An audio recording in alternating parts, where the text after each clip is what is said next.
Design a cantilever retaining wall to support a bank of earth of 16.5 feet high. The top of earth is to be level with a surcharge of 330 psf. तो एक तो ये हमें height given है, unequal height 16.5 feet, जिसके लिए हमने retaining वाल को डिज़ाइन करना है। और दूसरा जो बैकफिल मटेरियल है वो लेवल है, यानी 0 डिग्री हॉरिजॉन्टल के साथ उसका एंगल 0 है, और उसके ऊपर सरचार्ज भी अप्लाई हुआ हुआ है 330 पाउंड पर स्क्वायर फीट। इसके अलावा गिवन डाटा में यूनिट वेट ऑफ बैकफिल है 110 पाउंड पर क्यूबिक फीट। ये डेंसिटी है जो क्यूबिक फीट में होती है, और ये उसका वेट है जो स्क्वायर फीट में होता है। The angle of internal friction is 35 degree. The coefficient of friction between concrete and soil is 0.5 and coefficient of friction between two soil is 0.7। तो यहाँ पे दो कोफिशिएंट्स गिवन है फ्रिक्शन कोफिशिएंट। एक है जो कंक्रीट और सॉइल के बीच में फ्रिक्शन होगी उसका कोफिशिएंट है, दूसरा टू सॉइल लेयर में जो फ्रिक्शन होगी उसका कोफिशिएंट।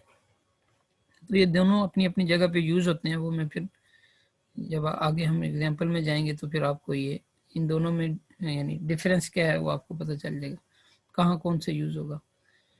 अलोएबल बेयरिंग कैपेसिटी है 4 किप पर square feet, FC prime 3 KSI and FY 60 KSI। तो ये गिवन डाटा है कि हमने कैंटिलीवर रिटेनिंग वाल डिज़ाइन करनी है। तो फर्स्ट स्टेप उसी तरह जैसे मैंने अभी बताया कि आपने रिटेनिंग वाल की प्रोपोर्शनिंग करनी है, उसका साइज़ आपने देखना है कि क्या साइज़ हमें रिक्वायर्ड हो। तो सबसे पहले हाइट ऑफ रिटेनिंग वाल जैसे इस फिगर में भी गिवन है कि जितना टू लेयर्स के बिटवीन अनइक्वल लेवल है उसमें 3 to 4 फीट बिलो हम ग्राउंड लेवल ऐड करते हैं और फिर ये टोटल रिटेनिंग वाल की हाइट लेते हैं। तो हमारे केस में एच की जो यानी जो अनइक्वल लेवल है बिटवीन टू साइड लेयर वो 16.5 फीट है। तो अगर 3 फीट आप मजीद इसमें ऐड करें यानी ग्राउंड लेवल से 3 फीट डाउन जाएं तो टोटल हाइट ऑफ रिटेनिंग वाल हो जाएगी 19.5 फीट। तो allowing 3 feet for froze penetration to the bottom of footing in front of the wall, the height of wall becomes 19.5 feet. ये पहली चीज़ हो गई। उसके बाद सेकंड है जी बेस थिकनेस, कि जो बॉटम पे बेस है उस इस टोटल हाइट ऑफ रिटेनिंग वाल में थिकनेस की जो है बेस की थिकनेस वो कितनी हम लेंगे। तो वो भी आपने यहीं से देखना है कि बेस की थिकनेस वो x is equal to h/12 to h/10 होनी चाहिए। ये बेस की थिकनेस है यहाँ पे। तो 1/12 होता है 0.08, तो ये 0.08 h की वैल्यू ली हुई है जो कि 1.56 आती है। तो हमने कह दिया जी हम 1.5 फीट बेस थिकनेस लेंगे, यानी 1 फुट 6 इंच बेस थिकनेस होगी। अब देखिए टोटल हाइट जो है रिटेनिंग वाल की वो 19.5 फुट है, उसमें से 1.5 फुट आप बेस थिकनेस निकालेंगे तो रिमेनिंग हाइट रह जाएगी स्टीम की। तो वर्टिकल वाल 18 फीट होगी और उसके बाद बेस थिकनेस 1.5 फीट होगी, तो टोटल रिटेनिंग वाल की हाइट हो जाएगी 19.5। इन चीज़ों को आपने जब भी प्रोपोर्शनिंग करनी है तो इन चीज़ों का ख्याल रखना है कि जो भी साइज़ लेते हैं या थिकनेस लेते हैं वो या तो होल फिट में होनी चाहिए, और अगर इंचज़ में भी हम जा रहे हैं तो फिर इंचज़ में मल्टीपल ऑफ 3 हो, यानी 3 इंच आप ले सकते हैं, 6 इंच ले सकते हैं, 9 इंच और फिर 1 फीट, इस तरह। यानी इंचज़ में अगर वैल्यू आ रही है तो मल्टीपल ऑफ 3 इंचज़ में वैल्यूज आनी चाहिए। यानी कि आप थिकनेस ले लें जी 1.4 इंच, 1 फीट 4 इंच, या 1 फीट जो है वो 4.5 इंच, ये नहीं बल्कि होल इंचज़ में हो और मल्टीपल ऑफ 3 हो ताकि वो शटरिंग वगैरह वो ईजी हो जाए। उसके बाद आगे बेस लेंथ, तो बेस लेंथ होनी चाहिए 2/5 to 2/3 of height of retaining वाल, यानी 0.4 और 0.65 के बिटवीन होनी चाहिए। तो इस एग्जांपल में एवरेज ले लिया दोनों का, तो यानी 0.53 h ये हम बेस लेंथ लेते हैं। तो 10.3 फीट रिक्वायर्ड थी, हमने कह दिया कि 10.5 फीट हम बेस लेंथ ले लेते हैं, यानी 10 फुट 6 इंच की बेस लेंथ है। अब इसमें टो साइड पे कितना प्रोजेक्शन होगा और हील साइड पे कितना प्रोजेक्शन होगा ये आप कैलकुलेट कर लें कि टो साइड पे जो प्रोजेक्शन है वो होना चाहिए h/8 to h/6, तो अगर h/8 से आप कैलकुलेट करते हैं या h/6 से आप कैलकुलेट करते हैं तो वो वैल्यू आप देख लें कि इस रेंज में आप कोई भी वैल्यू ले सकते हैं। जैसे यहाँ पे लिया जी 0.17 इंटू एच, तो ये वैल्यू आई 3.3 फीट से 3.5 फीट, यानी टॉप प्रोजेक्शन हमने लेना है 3 फीट 6 इंच। ठीक है जी, तो ये टॉप प्रोजेक्शन है, तो रिमेनिंग जो आपका पार्ट आएगा वो आ जाएगा हील की तरफ जो कि 5 फीट 6 इंच है। तो 3 फीट 6 इंच टॉप प्रोजेक्शन, उसके बाद 1 फीट 6 इंच जो थिकनेस है बॉटम पे स्टीम थिकनेस, ये नेक्स्ट वो पॉइंट यही है। और उसके बाद फिर आगे हील का प्रोजेक्शन आ जाएगा, कैंटिलीवर पार्ट आ जाएगा 5 फीट 6 इंच। तो टोटल ये ऐड करेंगे 3 feet 6 inch, 1 feet 6 inch, 5 feet 6 inch, तो ये 10 फीट 6 इंच बन जाएगा। The last one is steam thickness. The maximum steam thickness is at the bottom of the wall and varies between 0.08 to 0.1 h. Choose the maximum steam thickness equal to the base 1 feet 6 inch. यानी figure में भी ये mention है कि भाई यहाँ जितनी आप बेस थिकनेस लें उतना ही बॉटम पे स्टीम थिकनेस लें।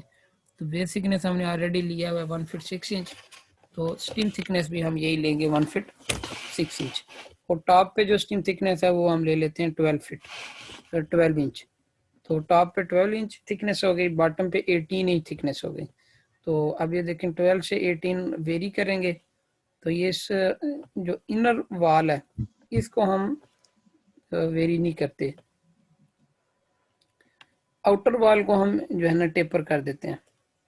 तो आउटर वॉल से गोया कि यहाँ पे वो 12 इंच है थिकनेस, तो यहाँ आके वो 18 इंच थिकनेस हो जाएगी। ठीक है, तो ये हमारी स्टीम की थिकनेस कैलकुलेट होगी। अच्छा, ये टेपर कितना होना चाहिए? मिनिमम जो टेपर हो 1/4 इंच पर फिट हो। तो इसको भी चेक किया हुआ है कि फॉर एग्जांपल अगर स्टीम की हाइट है 18 फुट, तो 18 फुट के अंदर अगर इसको 1/4 से मल्टीप्लाई करें 18 फीट को, तो उस केस में टेपर जो वैल्यू बनती है वो 4.5 इंच बनती है। कि मिनिमम हमने जो रिटेनिंग वॉल यानी स्टीम को इंक्लाइंड करना है या टेपर करना है या बेटर करना है, वो 4.5 इंच होना चाहिए। और हमारी जो रिटेनिंग वॉल को हमने टेपर किया हुआ है वो 6 इंच किया हुआ है, यानी ज़्यादा ही किया है मिनिमम वैल्यू से। इस तरह ये trial dimension of wall are shown in figure 14.11-12। तो ये हमारी trial dimension of retaining wall final होगी कि जिसमें स्टीम की हाइट है 18 फुट, टॉप पे स्टीम की थिकनेस है 12 इंच, बॉटम पे स्टीम की थिकनेस है 18 इंच, बेस थिकनेस है 1 फीट 6 इंच और बेस लेंथ है 10 फीट 6 इंच, तो प्रोजेक्शन है 3 फीट 6 इंच और हील प्रोजेक्शन है 5 फीट 6 इंच। और यहाँ पे जो बैकफिल है वो लेवल है और इसके ऊपर जो है वो सरचार्ज अप्लाई हो रहा है, यूडीएल की फॉर्म में सरचार्ज होगा। नेक्स्ट अब आपने उसी तरह जैसे लास्ट एग्जांपल में हमने स्टेप्स किए थे वही स्टेप्स अब दोबारा रिपीट होंगे, यानी जो स्टेबिलिटी चेक्स हैं। जैसे हम स्टेबिलिटी इसकी देखेंगे against sliding, stability against overturning, stability against soil pressure. ये 3 स्टेबिलिटी वैल्यूज हमने कैलकुलेट करनी है फैक्टर ऑफ सेफ्टी निकालने। तो अब आप देखेंगे फर्स्ट स्टेबिलिटी अगेंस्ट ओवरटर्निंग, इसमें आपका ये factor of safety against overturning का फार्मूला है balancing moment divided bye overturning moment. ये वैल्यू 2 से ज़्यादा होनी चाहिए। ठीक है, तो ये सारा बैलेंसिंग मोमेंट की कैलकुलेशन है, ऊपर ओवरटर्निंग मोमेंट की कैलकुलेशन है। तो अब देखें रिटेनिंग वॉल को जो ओवरटर्न करेगी वो आपके ये प्रेशर्स करेंगे, सॉइल प्रेशर, जो pressure due to backfill material है वो भी, और प्रेशर ड्यू टू सरचार्ज है वो भी, क्योंकि अब यहाँ पे सरचार्ज भी अप्लाई हो रहा है। तो सरचार्ज का रिटेनिंग वॉल के ऊपर जो प्रेशर आ रहा है वो भी हमने निकालना है, उसकी वजह से जो मूवमेंट क्रिएट हो रहा है वो कैलकुलेट करना है, और बैकफिल की वजह से जो प्रेशर आ रहा है वो भी कैलकुलेट करना है, और उससे जो मूवमेंट बनेगा वो भी निकालना है हमने। तो अब आप देखें सरचार्ज प्रेशर हो या फिर बैकफिल का प्रेशर हो, इसके लिए आपको सबसे पहले कोफिशिएंट ऑफ इफेक्टिव प्रेशर चाहिए, यानी 1 माइनस साइन फाइव और 1 प्लस साइन फाइव। ये सी ए की वैल्यू आ जाएगी 0.271। Next, calculate the actual unfactored forces acting on the retaining wall. First find those forcing to overturn the wall. तो सरचार्ज हाइट निकाल लें, surcharge weight divided by unit weight of soil 330 PSF और 110 pound पर cubic feet. तो ये answer आ जाएगा fit में। Fit means के सरचार्ज हाइट जो आती है वो 3 फीट आती है। अब इस सरचार्ज हाइट को हमने यूनिट वेट ऑफ सॉइल से और CA की वैल्यू जो फर्स्ट स्टेप में कैलकुलेट की, इससे मल्टीप्लाई करेंगे तो ये मैक्सिमम सरचार्ज प्रेशर आ जाएगा 90 पाउंड पर स्क्वायर फीट। और ये प्रेशर यानी कांस्टेंट होगा, वेरी नहीं करेगा। जहाँ से टॉप ऑफ द वॉल से लेके बॉटम तक ये वैल्यू रेक्टेंगुलर वेरी करेगी, यानी कांस्टेंट रहेगी। और टोटल इसकी वैल्यू सेंटर पे एक्ट करेगी। ये तो वैल्यू मैक्सिमम है ना जो बॉटम पे है, तो सेंटर पे जो एक्ट करेगी वो कैसे कैलकुलेट करेंगे, जितनी P1 है इसको आपने total height of retaining wall से मल्टीप्लाई करना है।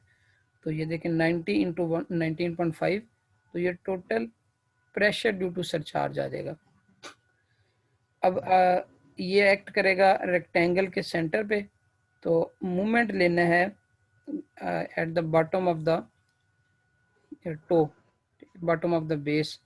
तो ये मूवमेंट लेना है, तो ये मूवमेंट आर्म आपका बनेगा half of retaining wall height, तो HA1 इंटू 19.5 बाई 2, तो ये आ जाएगा मूवमेंट ड्यू टू सरचार्ज, यानी 1.755 इंटू 9.75, ये मूवमेंट ड्यू टू सरचार्ज है। पहली चीज़ ये कैलकुलेट करें। दूसरी चीज़ जो बैकफिल की वजह से प्रेशर है, तो ये वेरी कर रहा है बैकफिल का प्रेशर ट्राई एंगुलर, सही है। मैक्सिमम वैल्यू बॉटम पे होगी जो CAWH है, जो हमने कैलकुलेट किया था 581 पाउंड पर स्क्वायर फीट। और इसकी जो टोटल वैल्यू है वो हाइट ऑफ ट्रायंगल पे है, जो कि हाफ बेस इंटू हाइट से आप कैलकुलेट करेंगे। और ये एक्ट कहाँ करेगा, सेंटर राइट ऑफ ट्रायंगल, और इसका लीवर आर्म क्या बनेगा 19.5/3, H/3 पे ये एक्ट करेगा।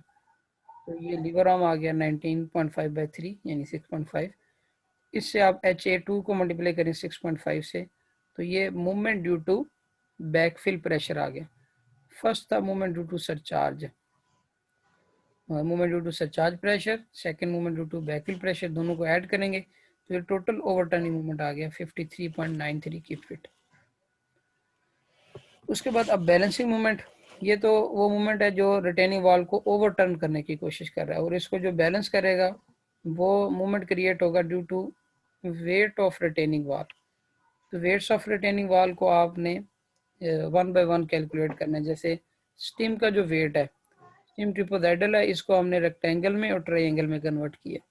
W1 रेक्टेंगुलर वेट और W2 ट्रायंगुलर वेट, और W3 बेस का जो सेल्फ वेट है, और W4 जो आपका हील तक जो बैकफिल होगा इसका भी सेल्फ वेट होगा। इन चारों वेट्स को आपने कैलकुलेट करना है और इनके अपने अपने लीवर आर्म्स के साथ मल्टीप्लाई करना है, तो ये हमारे पास टोटल बैलेंसिंग मोमेंट क्रिएट हो जाएगी, कैलकुलेट हो जाएगी। जैसे W1 वेट क्या होगा इसका, 1 फीट इसकी थिकनेस है स्टीम की जो रेक्टेंगल की होगी, इनटू हाइट है रिटेनिंग वॉल की स्टीम की 18 फीट, तो 1 into 18 into density of steam material, जो तो ये स्टीम RCC का होगा, इसलिए 150 से आप मल्टीप्लाई करेंगे, तो 1 इंटू 18 इंटू 150, ये हमारे पास W1 आ गया। उसके बाद W2 क्या होगा, वेट ऑफ ट्राई एंगल, तो हाफ बेस यानी 0.5 into height 18 into 150, half base into height into 150, ये हमारे पास W2 आ गया। और W3 वेट ऑफ बेस है, तो base length 10 foot 6 inch into base thickness 1 feet 6 inch into density of base 10.5 into 1.5 into 150। Last W4 वो backfill का wait है including surcharge, यानी ये सरचार्ज भी आपने ऐड करना है। अब आप देखें कि बैकफिल का जो वेट है, जो लेंथ है हील तक प्रोजेक्शन बनता है 5 फीट 6 इंच, और हाइट कितनी है 18, तो ये है स्टीम हाइट प्लस 3 हाइट है सरचार्ज की, तो 18 जमा 3 21, तो 21 हाइट लेनी है और लेंथ लेनी है 5 फीट 6 इंच, और into density of backfill material यानी 110, 5.5 इंटू 21 इंटू 110, ये हमारे पास W4 आ जाएगा। तो चारों वेट्स कैलकुलेट करने हैं, फिर 1 बाय 1 इनके लीवर आर्म भी निकालने हैं। जैसे W1 का लीवर आर्म क्या होगा, W1 सेंटर पे एक्ट करेगा, यहाँ से एज तक का डिस्टेंस, रेक्टेंगल के एज तक का डिस्टेंस 6 इंच होगा, हाफ ऑफ 1 फीट, ठीक है। और प्लस ट्रायंगल के एज तक का डिस्टेंस 6 इंच मजीद, तो 1 फीट हो गया। 1 फीट में आप मजीद ऐड करेंगे 3 फीट 6 इंच, क्योंकि टो पे आप मूवमेंट कैलकुलेट कर रहे हैं। तो 4 फीट 6 इंच ये लीवर आर्म है W1 का, 4.5 फीट। तो अब ये जो फोर्स है इसको लीवर आर्म से मल्टीप्लाई करें तो ये मूवमेंट कैलकुलेट हो जाएगा, balancing movement due to W1। इसी तरह W2 के लिए लीवर आर्म यानी centroid of triangle to distance between toe, triangle and toe, ये हमारे पास सेकंड लीवर आर्म होगा। थर्ड लीवर आर्म W3 के लिए हाफ ऑफ बेस लेंथ है, जैसे 10.5 फीट है, इसका हाफ करेंगे तो W3 से टो डिस्टेंस आ जाएगा, यानी 5.25, ठीक है जी। बैकफिल या सेंटर पे इसका रिजल्टेंट है, इस सेंटर से लेके टो तक का डिस्टेंस, ये आपका लीवर आर्म बनेगा W4 के लिए 7.75। तो 1 आपने इनको आपस में मल्टीप्लाई करना है और ये मूवमेंट्स को एड अप करें तो ये हमारे पास बैलेंसिंग मूवमेंट आ जाएगा 125.61 की फिट। फोर्सेस को ऐड करेंगे तो ये रिजल्टेंट आ जाएगा, आर की वैल्यू 18.44, ये पाउंड में है। तो जब आप इनको ऐड अप करें तो 1000 पे आखिर में डिवाइड करें, तो जब मूवमेंट हर एक से कैलकुलेट करें तो उसको भी 1000 से डिवाइड करें, ताकि मूवमेंट पाउंड फीट में नहीं किप फिट में आंसर आए। अब आप फैक्टर ऑफ सेफ्टी कैलकुलेट कर लें अगेंस्ट ओवरटर्निंग, तो balancing movement 125.61 divided by overturning movement जो लास्ट स्टेप ने कैलकुलेट किया है 53.93, दोनों की रेशियो ली तो ये रेशियो 2 से ज़्यादा आ गई, 2.33। इट मीन्स कि जो हमने रिटेनिंग वाल की प्रोपोर्शनिंग की है, ये रिटेनिंग वाल स्टेबल होगी अगेंस्ट ओवरटर्निंग, ये ओवरटर्निंग का चेक हो गया। नेक्स्ट है स्टेबिलिटी अगेंस्ट सॉइल प्रेशर। अब हमने ये देखना है कि रिटेनिंग वाल की जो सॉइल प्रेशर आ रहा है बेस पे, ये प्रेशर यानी बेरिंग कैपेसिटी ऑफ सॉइल से कम ही होना चाहिए। उसके लिए फर्स्ट हमने लोकेशन ऑफ रिजल्टेंट कैलकुलेट करनी है। उसी तरह जैसे हमने लास्ट एग्जांपल में की थी, location of resultant from toe निकलती है अगर balancing moment minus overturning moment divided by R करें तो ये एक्स की वैल्यू आएगी 3.89 फिट। सारी चीज़ें हमने लास्ट स्टेप्स में जो की हुई हैं कैलकुलेट, तो 3.89 फिट, इट मीन्स के जो रिजल्टेंट है, रिजल्टेंट जो है वो टो से उसका डिस्टेंस है 3.89। अब आपने देखना है कि ये रिजल्टेंट मिडिल थर्ड में है या नहीं। उसके लिए आप L/3 लें ताकि आपको फर्स्ट थर्ड की लेंथ का पता चले। तो L/3 किया तो ये value I 3.5 fit. It means कि फर्स्ट 1/3 जो वैल्यू है वो 3.5 फिट है और x की वैल्यू 3.89 है, यानी 3.5 से ज़्यादा है। इट मीन्स के रिजल्टेंट फर्स्ट थर्ड में नहीं है बल्कि सेकंड थर्ड में है। तो ये एक चेक हो गया। जब सेकंड थर्ड में आता है रिजल्टेंट तो मिडिल थर्ड में, तो उस केस में जो फिगर बनेगी सॉइल प्रेशर की वो ट्रिपोजाइडल बनेगी। एक तरफ प्रेशर ज़्यादा होगा Q1, दूसरी तरफ प्रेशर कम होगा Q2। अब आप देखें कि जो ज़्यादा प्रेशर है ये आपने ये कम प्रेशर है Q1 Q2, ये फार्मूला है इसको कैलकुलेट करने का, R/A प्लस MC/I।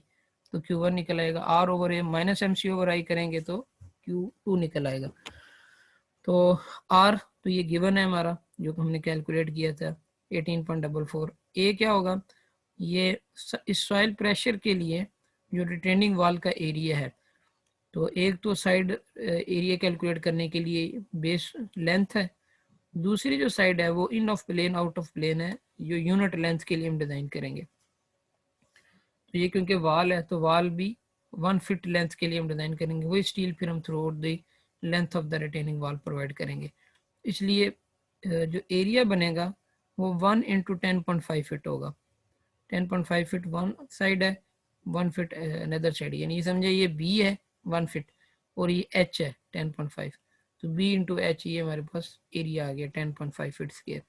इसी तरह मोमेंट ऑफ इनर्शिया है B H cube over 12, 96.47 feet power 4। तो बी ये होगा 1 फिट और एच होगा 10.5 फिट। वो सी की वैल्यू होती है h/2 यानी 10.5/2 5.25। और जो मूवमेंट आएगा, मूवमेंट है ड्यू टू इसेंट्रिसिटी। इसके लिए आपको पहले इसेंट्रिसिटी कैलकुलेट करनी पड़ेगी। वो कैसे कैलकुलेट करेंगे, ये रिजल्टेंट एक्स की वैल्यू आई 3.89 फ्रॉम टो, और सेंट्रल लाइन से लेके टो तक का डिस्टेंस कितना है, हाफ ऑफ बेस लेंथ है यानी 10.5/2। अगर आप 10.5/2 माइनस एक्स करेंगे तो ये डिस्टेंस आ जाएगा between central line and resultant, इसी को हमने इसेंट्रिसिटी कहते हैं। तो ये देखें, half of base length minus X is equal to 1.363 feet. तो ये हमारी इसेंट्रिसिटी की वैल्यू है। इस इसेंट्रिसिटी को हमने आर के साथ मल्टीप्लाई करना है, तो ये मोमेंट ड्यू टू इसेंट्रिसिटी के लिए कैलकुलेट हो जाएगा। तो R over A plus M C over I, Q1 calculate करें तो ये वैल्यू आई 3.13 की पर स्क्वायर फीट, और 1.37 माइनस करें 1.76 में तो ये 0.39 की पर स्क्वायर फीट, ये Q2 आ गया।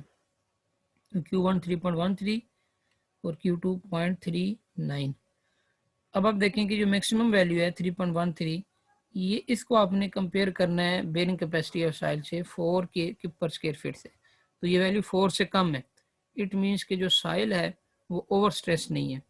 तो ये गोया कि सॉइल चेक भी हो गया, बेरिंग कैपेसिटी चेक भी ये हो गया, सॉइल प्रेशर इज एडिक्यूट।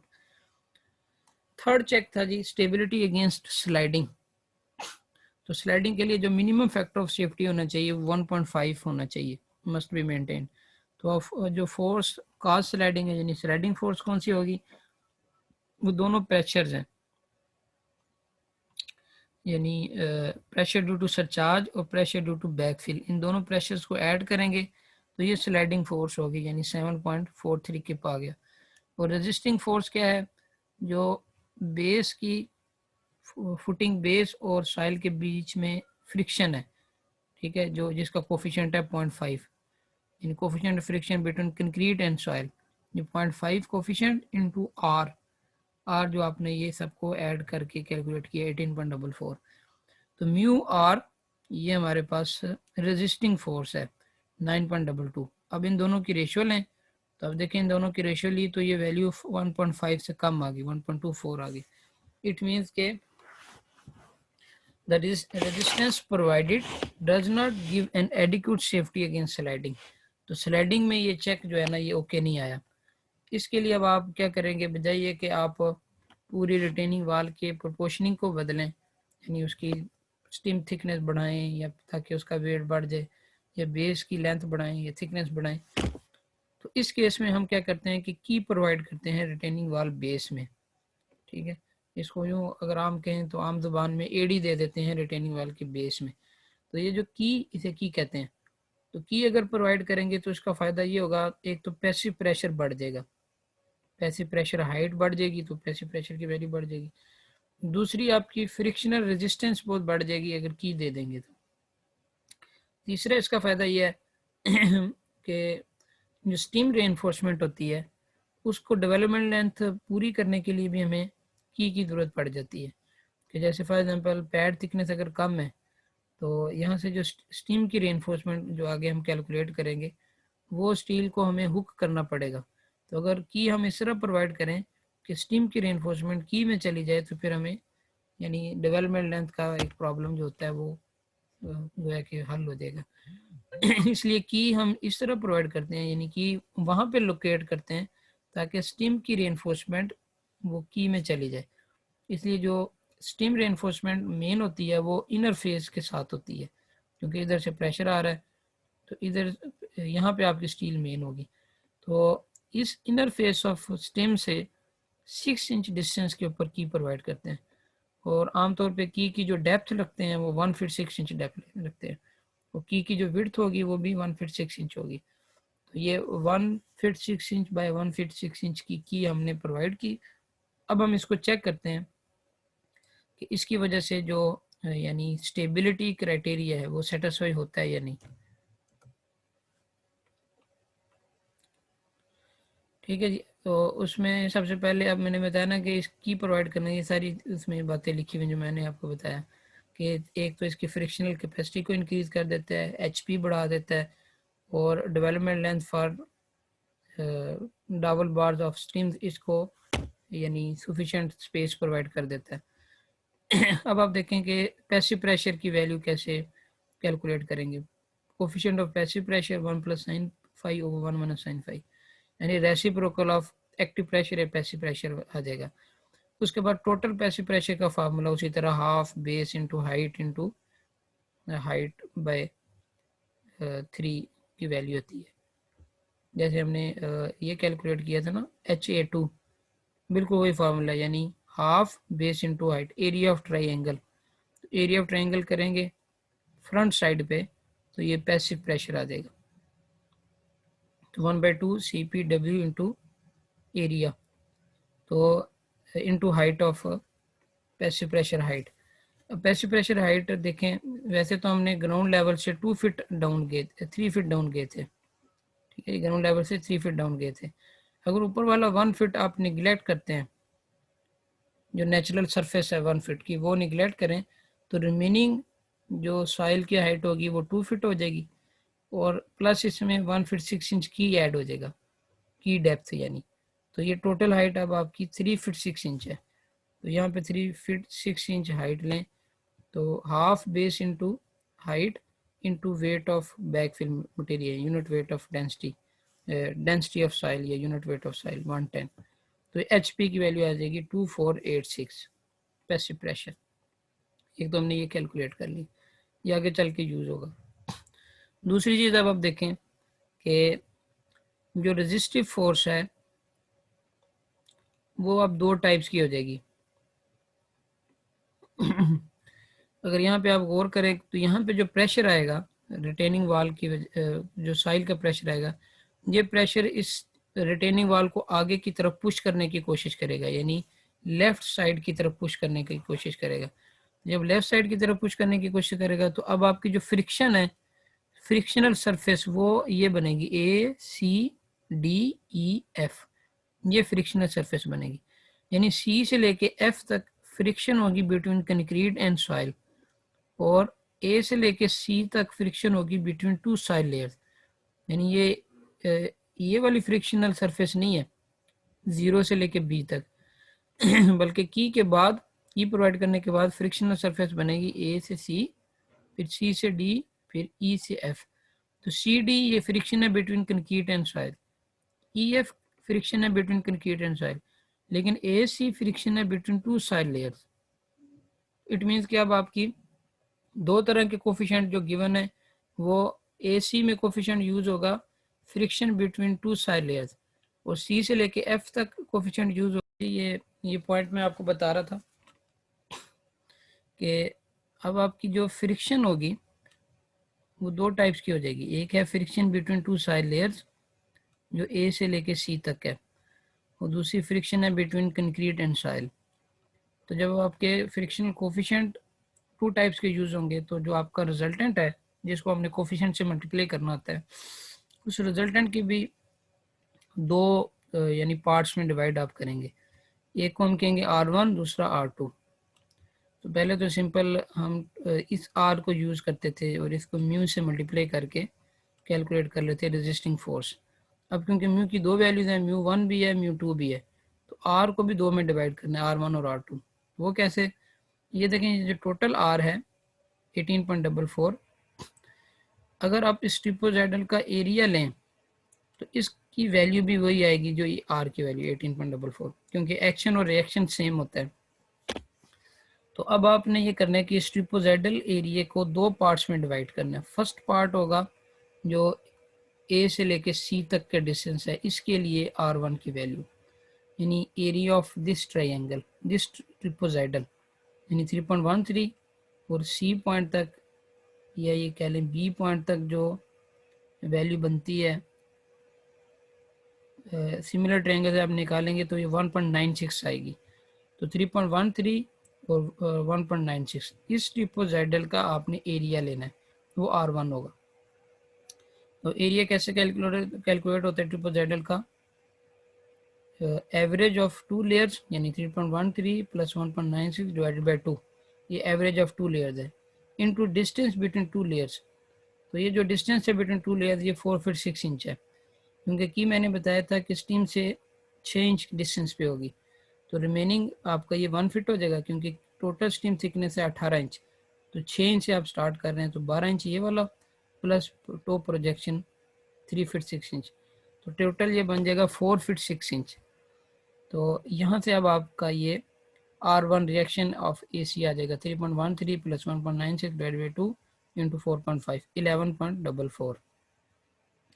इसको आपने टोटल R में से माइनस करना है, तो ये R2 आ जाएगा 7, या फिर सिंपल 1.96 और 0.39 का उसी तरह दोनों का एवरेज लें और distance between these two layers इससे मल्टीप्लाई करें, तो ये वैल्यू R2 निकल आएगी। तो अब आपने ये जो R1 है इसको मल्टीप्लाई करना है coefficient between two side layers 0.7, ठीक है, ये वैल्यू दी हुई है, the coefficient of friction between side layers is 0.7, और R2 को मल्टीप्लाई करना है 0.5 से, यानी coefficient of friction between concrete and soil. तो यहाँ से अब आपके पास इन दोनों को ऐड करेंगे, तो ये हमारे पास रेजिस्टिव फोर्स आएगी 11.5। अच्छा, अगर इसमें आप पैसिव प्रेशर जो लास्ट स्टेप में कैलकुलेट किया है ये वैल्यू ऐड करें, तो ये हमारे पास टोटल रेजिस्टिव फोर्स है, इसको डिवाइड करेंगे ये जो स्लाइडिंग फोर्स है 7.43 ये वाली, तो ये फैक्टर 2 से ज़्यादा आना चाहिए, लेकिन ये 1.9 है। तो अगर आप पैसिव प्रेशर को निगलेक्ट करते हैं तो उस केस में फैक्टर 1.5 से ज़्यादा आना चाहिए, तो 11.5 डिवाइडेड बाई 7.43, यानी ये आपने 2.49 ऐड नहीं किया है, सिंपल इसी वैल्यू को आपने यूज़ करते हुए फैक्टर ऑफ सेफ्टी निकाला है, तो वो 1.5 से एक्सीड कर गया। तो इट मीन्स कि ये आपका, अगर आप पैसिव प्रेशर को कंसिडर नहीं करते तो फैक्टर ऑफ सेफ्टी हमारा वो अचीव हो जाता है, 1.5 से वैल्यू बढ़ जाती है।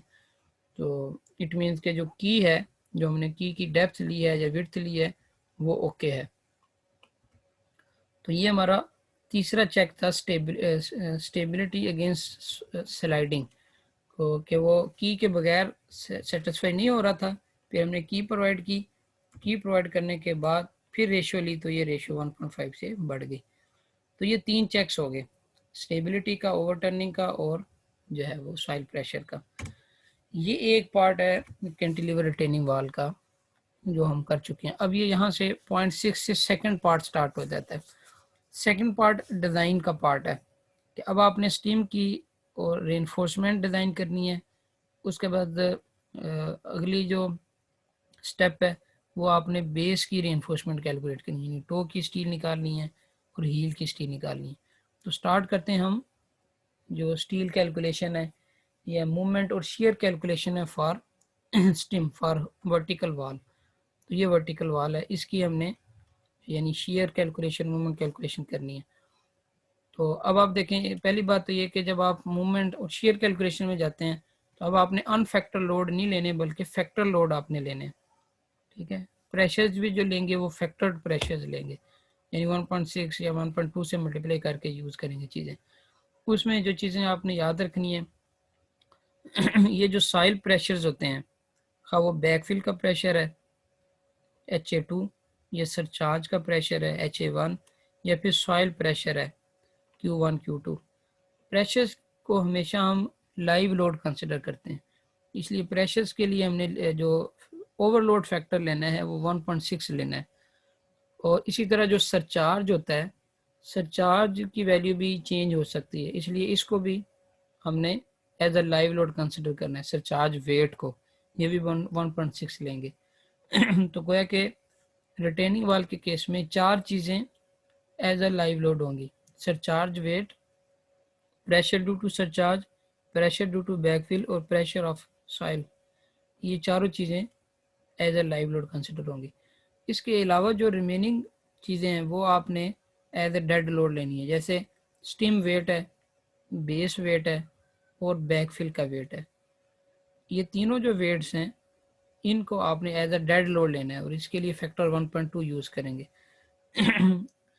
अब आप देखें कि ये फ्री एंड है स्टीम का, वर्टिकल वॉल का, और ये इसका फिक्स एंड है, और ये कैंटिलीवर है, यानी ये एंड फ्री है, ये फिक्स है, तो इसको कैंटिलीवर कह देते हैं। तो यहाँ पे आपकी शेयर की मूवमेंट की वैल्यू कम है।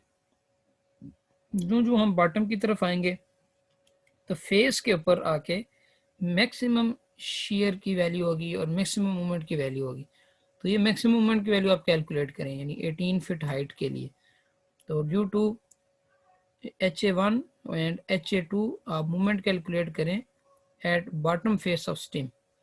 तो बिल्कुल वही चीज़ें हैं जो हमने फर्स्ट स्टेप में ओवरटर्निंग मूवमेंट कैलकुलेट किया, अभी हम मूवमेंट कैलकुलेट करेंगे एट बॉटम ऑफ स्टीम।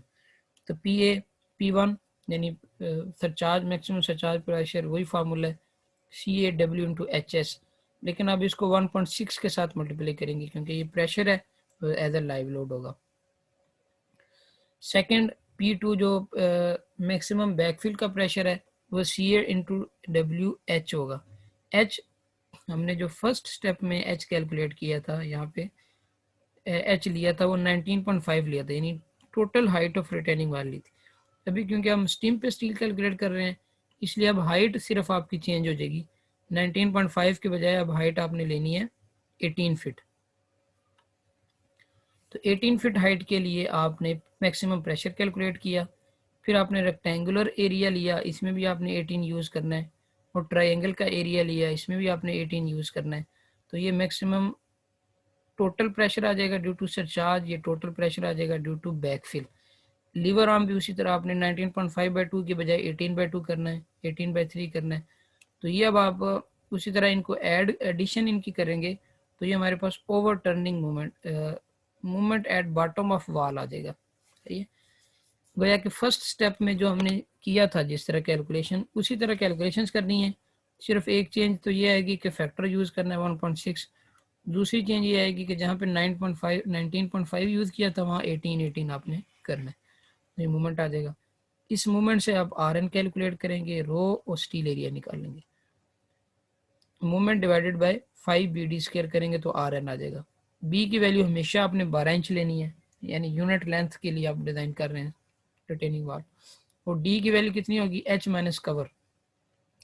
तो यहाँ पे बॉटम पे थिकनेस कितनी थी 18 इंच, इसमें से 2.5 इंच कवर माइनस करें कंक्रीट का, तो ये रिमेनिंग 15.5 इंच ये D की वैल्यू आएगी। तो R कैलकुलेट हो गया, R के ज़रिए आप फार्मूले से रो निकाल लें या फिर टेबल में से देखें रो, तो रो की वैल्यू आएगी 0.007, इसको BD से मल्टीप्लाई करना है तो ये स्टील एरिया आ गया 1.3 इंच स्क्वायर। तो अब आपने यूज़ किया number 8 bar spaced at 7 inch centre to centre. इसके बाद इसको आपने कंपेयर करना है मिनिमम वर्टिकल स्टील से। मिनिमम वर्टिकल स्टील ये डिज़ाइन रिक्वायरमेंट्स में दी हुई है कि minimum steel area for vertical bar is 0.0015 PH। तो 0.0015 B की वैल्यू 12 है, H हमारा 18 इंच है, तो ये 0.32 आ गया। और जो प्रोवाइड हमने किया number 8 at the rate of 7.35 है, तो इट मीन्स के ज़्यादा ही रिक्वायर्ड था जो हमने प्रोवाइड करना है। अच्छा, ये तो आपने स्टील जो प्रोवाइड किया यहाँ पे आपने इसको मेंशन कर दिया, ये वर्टिकल बार होगी कि number 8 at the rate of 7 inch centre to centre. अब देखें अगर यही स्टील आप throughout the height of the wall provide करेंगे तो ये अनइकोनॉमिकल हो जाएगा, इसलिए आप इस स्टील को रिड्यूस कर सकते हैं जो जो आप ऊपर जाएंगे, क्योंकि मूवमेंट कम होता जा रहा है। इसलिए कॉमन प्रैक्टिस क्या है, ये पढ़ लें जी, because the movement decreases along the height of the wall, AS may be reduced according to movement requirement. It is practical to use one steel area or spacing for lower half and second steel area spacing for upper half of the wall. तो गोया कि आपने retaining wall की total height को 2 parts में divide किया, एक upper half कह दिए, एक लोअर हाफ। लोअर हाफ के लिए जो स्टील आपने निकाला है यही प्रोवाइड करें, अपर हाफ के लिए आप अलहदा से मूवमेंट कैलकुलेट करें। वो किस तरह, अपर हाफ में जो मैक्सिमम मूवमेंट आएगा वो अपर हाफ के बॉटम पे आएगा, यानी 9 फीट के ऊपर आएगा, मिड हाइट के ऊपर आएगा। तो अब आपने जहाँ जहाँ यहाँ पे फार्मूले में 18 वैल्यू ली हुई है वहाँ वहाँ आप 9 लेते रहें तो आपकी मिडल के ऊपर मूवमेंट की वैल्यू कैलकुलेट हो जाएगी। P1 P2 जहाँ 18 था वो 9 कर दिया, यहाँ पे 9 कर दिया, 9/2 9/3, तो ये मूवमेंट आ गया 11.5। इट मीन्स के जो मूवमेंट बॉटम पर 69.45 की फीट था, 9 फुट ऊपर वही वहाँ पे मूवमेंट रिड्यूस होके 11.5 रह गया। तो इस मूवमेंट से अब RN रो कैलकुलेट करें, अच्छा, डी भी आपका चेंज हो जाएगा क्योंकि डेप्थ भी आपकी वेरी कर रही है। टॉप पे डेप्थ है 12 इंच, बॉटम पे 18 इंच, तो सेंटर पे कितनी होगी 12 जमा 18 डिवाइडेड बाई 2 यानी 15 इंच। तो 15 में से आपने 2.5 इंच कवर माइनस करना है, तो ये इफेक्टिव डेप्थ आएगी फॉर मिड हाइट 12.5। तो ये आर और रो कैलकुलेट किया। अच्छा, इस रो को आपने रो मिनिमम के साथ कंपेयर करना है, तो रो मिनिमम की वैल्यू उसी तरह 0.0015 बी एच है। तो एच आपका वहाँ पे 18 था, यहाँ पे एच आपका 15 है, तो ये 0.27 है। यानी ये समझे कि अपर वाला जो मिड हाइट, अपर वाला जो हाफ पार्ट है वाल का, उसमें मिनिमम स्टील आएगी, और जो लोअर हाफ है उसमें जो स्टील आपने मूवमेंट मैक्सिमम मूवमेंट्स के से कैलकुलेट की वो आएगी। तो ये हमने यहाँ से 0.27 रिक्वायर्ड है, तो ये हमने दे दिया number 4 at the rate of 8 inch centre to centre. तो अब आपकी इसी तरह आपने डिटेलिंग भी करनी है कि लोअर हाफ के लिए आपने मेंशन करना है number 8 at the rate of 7 inch. अच्छा, ये स्टील आपके नीचे डॉवल में भी की में भी चली जाएगी, और ऊपर वाली स्टील आपकी number 4 at the rate of 8 inch है। ये दोनों मेन है। उसके बाद अब आप देखें, उसके बाद है टेम्परेचर एंड श्रिंकेज रेनफोर्समेंट, जो कि हॉरिजॉन्टल डायरेक्शन में होगी। तो मिनिमम टेम्परेचर एनफोर्समेंट या मिनिमम हॉरिजॉन्टल एनफोर्समेंट का formula according to design requirement में जो था वो 0.002 BH था, तो आपने कैलकुलेट किया 0.432 है, और अगर मिडल के लिए कैलकुलेट करें तो 0.36 है। इन दोनों में जो लार्जर है ये आपने स्टील देना है टेम्परेचर बार के लिए, लेकिन इस स्टील को आपने दोनों फेसिस पे देना है, इंटीरियर पे भी और एक्सटीरियर पे भी। इसलिए इसको हमने दो पे डिवाइड किया, इसका 50% हमने कैलकुलेट किया और वो हमने ईच साइड पे प्रोवाइड कर दिया। तो 0.22 हो गया इसका हाफ, इससे आप दे दें number 4 at the rate of उसी तरह 8 इंच, जो मिनिमम एक वैल्यू है। तो provided at both internal and external surfaces of the wall. तो ये हमारे पास आएगी टेम्परेचर बार। यहाँ पे जो डॉटेड शो हो रही हैं, ये डॉट आपने इंटीरियर फेस पे भी देना है और एक्सटीरियर फेस पे डॉटेड बार देनी है, number 4 at the rate of 8 inch, number 4 at the rate of 8 inch. बस इसको इंश्योर करना है कि जो इंटीरियर फेस पे आप देंगे तो कवर आपने लेना है 0.75 इंच, यानी जो स्लैब का कवर होता है, और एक्सटीरियर फेस पे कवर 2 इंच आपने लेना है मिनिमम, क्योंकि एक्सटीरियर सरफेस ये एक्सपोज टू इन्वायरमेंट है, इसलिए यहाँ कवर ज़्यादा होगा, यहाँ पे कवर कम होगा। तो ये आपने अभी तक 4 बारें कर ली है, number 8 at the rate of 7 inch, दूसरी number 4 at the rate of 8 inch, एक लोअर हाफ के लिए, एक अपर हाफ के लिए, और 2 टेम्परेचर बार जो इनर फेस पे भी और आउटर फेस पे भी। उसके अलावा 5वीं बार ये है number 4 at the rate of 12 inch. ये कौन सी है, जो आपने एक्सटीरियर फेस के ऊपर इन टेम्परेचर बार को क्या कहते हैं हैंग करने के लिए या सपोर्ट प्रोवाइड करने के लिए आपने वैल्यू दे दी। तो ये कोई कैलकुलेट नहीं की, सिंपल हॉरिजॉन्टल एनफोर्समेंट को सपोर्ट प्रोवाइड करने के लिए number 4 at the rate of 12 inch आपने स्टील देनी है। तो ये 500 बारें आपकी गोया के डिज़ाइन होगी, आपका ये स्टीम डिज़ाइन हो जाएगा। ठीक है, आखिर में डेवलपमेंट लेंथ कैलकुलेट की तो उसने बताया कि G be at least 22 inch, use embedded length of 2 feet into the footing and की बिलो द स्टिंग। यानी जो डेवलपमेंट लेंथ हमारी ज़्यादा थी बन रही थी, वो हमने बजाय इसको हुक करने की वो स्टील की में चली जाएगी। उसके बाद एक चेक है जी डिज़ाइन फॉर शेयर, ये तो मूवमेंट कैलकुलेशन थी। उसके बाद अब हम शेयर की तरफ आते हैं।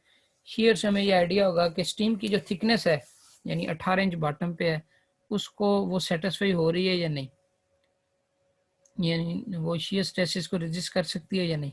उसके लिए अब देखें क्रिटिकल शेयर, मैक्सिमम शेयर तो यहाँ पे है,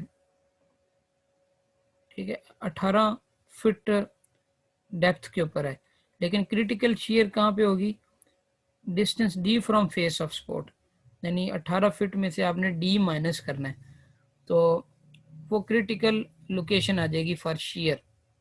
तो वो वैल्यू बनती है 18 फीट में से आपने 15.5 इंच, इंच बाय 12 करेंगे ताकि वो फिट में आंसर आ जाए। तो 16.7 फीट के ऊपर आपने शेयर कैलकुलेट करनी है, critical share. Maximum share face पे ही है, यानी 18 फुट पे है, लेकिन क्रिटिकल जो है वो distance D from face of support होती है। तो यहाँ पे अब आपने क्रिटिकल शेयर निकालनी है। तो क्रिटिकल शेयर क्या होगी, सिंपल जो प्रेशर्स हैं, ठीक है, जैसे P1 है 143, P2, अच्छा P2 में अब आपका 18 के बजाय 16.7 यूज हो जाएगा। HA1 18 के बजाय 16.7, HA2 में भी 18 के बजाय 16.7। अब HA1 और HA2 ऐड करें, ये जो टोटल आपका प्रेशर है एट क्रिटिकल लोकेशन, यही हमारी क्रिटिकल शेयर होगी 9.7। इसको आपने कंपेयर करना है शेयर कैपेसिटी ऑफ कंक्रीट के साथ, यानी 5 lambda naught FC prime BD। तो ये वैल्यू देखें 15.25528, तो यानी शेयर कैपेसिटी ऑफ कंक्रीट ज़्यादा है अप्लाइड शेयर से, तो ये सेटिस्फाई हो गया।